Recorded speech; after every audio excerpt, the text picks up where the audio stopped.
नमस्कार, रणरागिणी न्यूजमध्ये आपल्या सर्वांचे हार्दिक स्वागत। सणसवाडी पुणे येथे सकळ मराठा समाजाच्या वतीने मराठा समाजाच्या मागण्या मान्य झाल्यामुळे जल्लोष साजरा करण्यात येत आहे।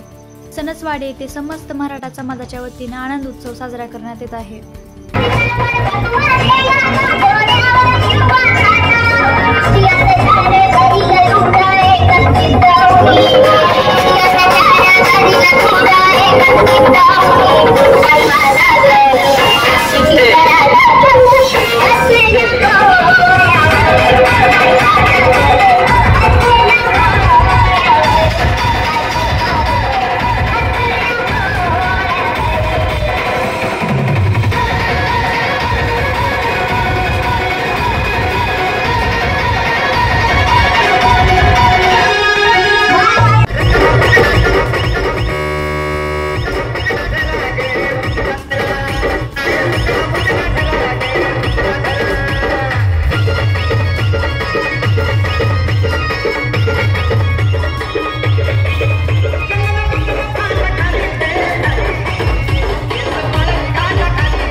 अशाच ताज्या बातम्या पाहण्यासाठी आमचं YouTube channel Ranragini news like, share, subscribe करा। धन्यवाद।